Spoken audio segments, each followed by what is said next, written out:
Desafio dos cartórios: recrutamento, seleção e integração. E por que será que é desafio? Porque não existem profissionais qualificados no mercado para trabalhar em cartório. Simples assim. Por isso que a gente criou o MBA, a formação de gestores de cartórios extrajudiciais. Até tem formatura amanhã. Quem é aqui que vai formar? Opa! Tem alunos aqui da formatura, lá no fundo. Porque a gente precisa qualificar. Se a gente não tem no mercado para buscar, nós precisamos qualificar. Ah, Denise, eu dou treinamento lá, treino ele, e o cartório vizinho lá contrata. Mas é melhor eu treinar e ele trabalhar o tempo que ele está comigo, fazer do jeito certo, do que fazer do jeito errado. Então, eu preciso treinar e qualificar, e daí ações lá do GPTW vão garantir com que ele fique no cartório. Melhores lugares para se trabalhar. Então, quem aqui tem dificuldade de contratar a pessoa certa para o cartório? Pessoa certa, aquela ideal. Ergue a mão. É, bastante gente. Bastante gente. E daí, sabe por que a gente tem essa dificuldade? Porque a gente erra no processo seletivo. A gente erra a hora que está fazendo o recrutamento e seleção das pessoas para virem trabalhar no cartório. E eu elenco aqui alguns erros. E os erros, eles são com o objetivo de a gente ficar alerta para não fazer. Para a gente já fazer certo da próxima vez. Porque é só para vocês relembrarem a forma com que vocês executam. Tem foco excessivo no currículo de experiência. Qual é a primeira coisa que a gente pede? O currículo. E daí a gente lê lá no currículo, se está de acordo ou não está de acordo. Mas se ninguém trabalhou em cartório antes, nunca vai estar de acordo. Nós temos vários escreventes em cartório, vários auxiliares de cartório, com diversas formações. Administração, contabilidade, engenharia, até na área da saúde. O negócio é a pessoa ter vontade de trabalhar. Então, só o currículo não nos dá a resposta. Ele serve como informação, mas só ele não nos dá o poder de decisão da contratação. Então, não vai ter ninguém formado no mercado, só se ele estiver trabalhando no outro cartório. E mesmo ele trabalhando no outro cartório, ele vem com os vícios diferentes do que a gente não faz lá no nosso. Se a gente tem um POP, procedimento operacional padrão, de como executar a atividade, se ele trabalhar em outro cartório que não tem POP, vai ajudar? Não vai, vai ter que ensinar. Ele vai ter que aprender. Então, é muito melhor vir sem vício, que daí aprende do zero, do que vir com vício. Quem é formado em Direito garante que vai ser um bom escrevente? Não, olha só, foi rápida a resposta. Realmente não. Então, o currículo ele não serve como um poder de decisão. Outro erro, não avaliar se ele tem fit cultural. Se ele tem os valores parecidos com os valores do cartório. Se ele pensa parecido com o que eu penso, se ele acredita parecido com o que eu acredito.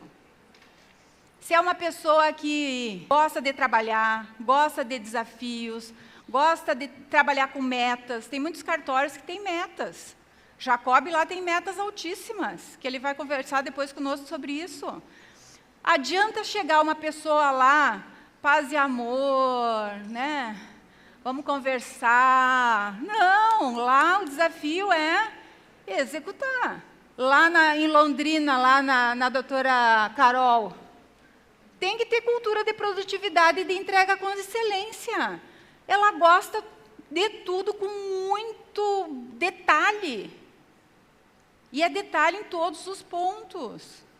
Um dia desses ela mandou fazer um presente para me mandar, que eram uns potinhos desses de colocar no banheiro com sabonete, cheirinho e não sei o quê, botou a logomarca da Chai lá, muito bonitinho. Mas ela tinha incomodado, ficou incomodada lá porque o negocinho estava um pouquinho torto, que eu nem enxergava. Do nível de perfeição. E daí a pessoa leva isso para o seu trabalho. A pessoa é a mesma pessoa em todos os lugares.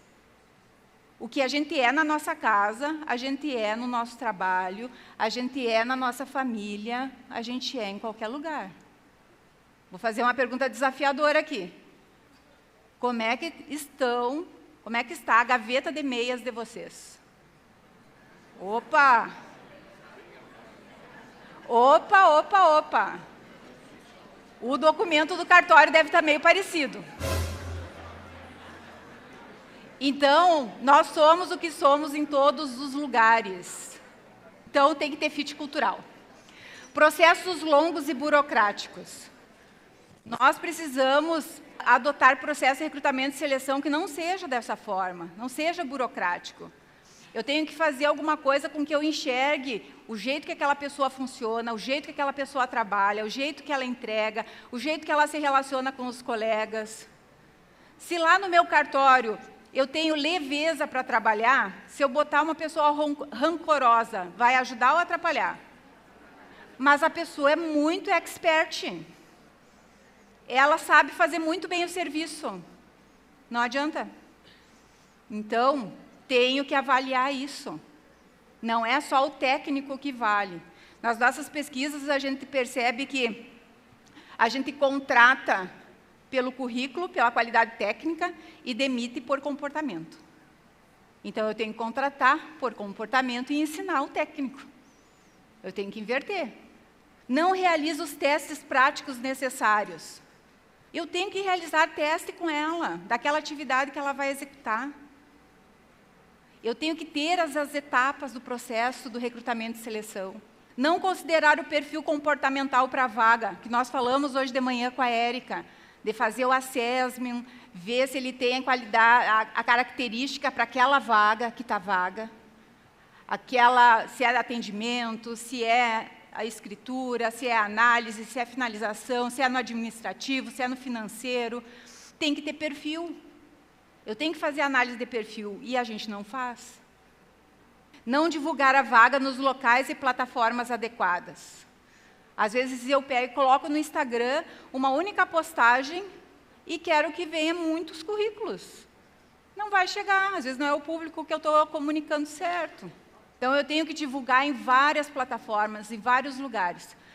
A chance de eu achar uma pessoa certa é se eu tenho muitas pessoas no recrutamento ou tenho poucas pessoas. Eu tenho que ter muitas pessoas no recrutamento, para poder fazer um processo seletivo adequado. Se eu tenho só 3 participando do processo seletivo, vou ficar com menos pior. Isso não é processo seletivo daí. É só para eu colocar uma pessoa para estar lá, para eu ficar pagando e ficar ainda incomodado que a pessoa não está entregando o que eu quero que entregue. Entrevistas genéricas e mal preparadas. Quem aqui tem um roteiro de entrevista para o candidato? Boa. Isso, tem que ter. Tem que ter um roteiro de entrevista. E esse roteiro de entrevista, ele muda de acordo com a vaga. Ele tem que ser adaptado de acordo com a vaga. E contratar por parentesco e intimidade e não por competência.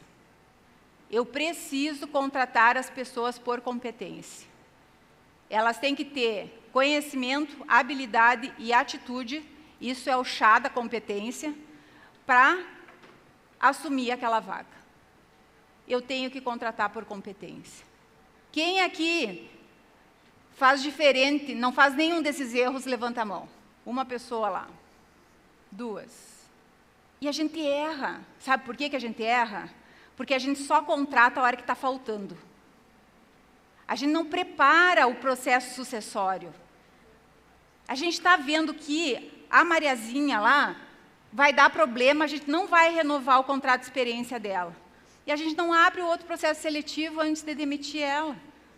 E às vezes nós estamos na correria, né, Rodrigo? E a gente precisa estar com volume de serviço. Quem é que vai fazer se a gente demitir a Mariazinha ainda?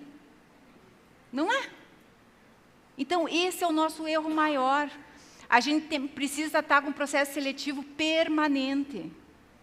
Quem é que tem estagiários? Melhor processo seletivo de sucessão, custo baixo, já vai conhecer o sistema, já vai se relacionar com as pessoas, e eu contrato ele já preparado para a vaga. Estagiário é uma mão de obra ótima, e eu estou dando a oportunidade dele aprender algo que ele precisa aprender. Uma nova profissão. Barato, exato, Bianca, barato.